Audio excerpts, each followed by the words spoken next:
चंपा की कहानियाँ। हरियाणा के एक छोटे से गांव में रामलाल नाम का किसान रहता था। उसका जीवन सादा था, पर दिल बहुत बड़ा था। वह मेहनती, ईमानदार और दूसरों की मदद करने वाला इंसान था। खेतों में वह सूरज उगने से पहले पहुंच जाता और देर शाम तक काम करता।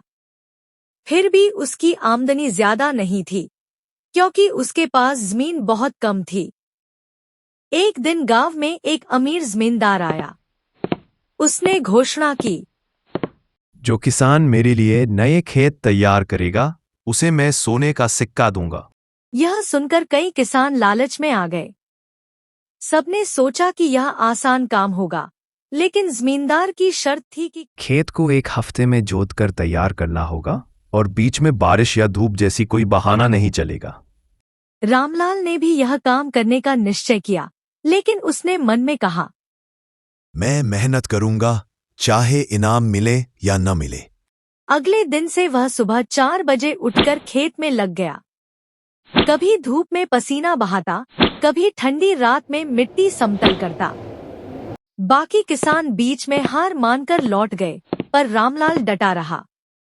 7वें दिन जब जमींदार निरीक्षण करने आया, तो उसने देखा कि रामलाल का खेत सबसे बढ़िया जोता गया है। मिट्टी नरम थी, हर कोना समतल और साफ। जमींदार बहुत खुश हुआ। उसने रामलाल से कहा, तुमने न केवल मेहनत की, बल्कि ईमानदारी भी दिखाई। ये लो, वादा किया हुआ सोने का सिक्का। रामलाल ने कहा, मालिक, इनाम तो आपकी कृपा है, पर असली इनाम तो मेरे दिल की शांति है। मैंने अपना काम पूरी निष्ठा से किया, वही मेरे लिए सबसे बड़ा सोना है। जमींदार उसकी बात सुनकर भावुक हो गया। उसने कहा, ऐसे लोग ही इस धरती को फलदार बनाते हैं। तुम्हारे जैसे किसान के कारण ही गांव का नाम रोशन होता है। उस दिन के बाद से रामलाल पूरे गांव में सच्चा किसान कहलाने लगा। लोग उसकी मेहनत और ईमानदारी से प्रेरित होकर अपने अपने काम में सच्चाई अपनाने लगे।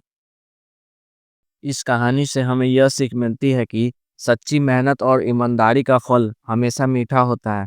जो बिना स्वार्थ के काम करता है, वही जीवन में असली सम्मान पाता है।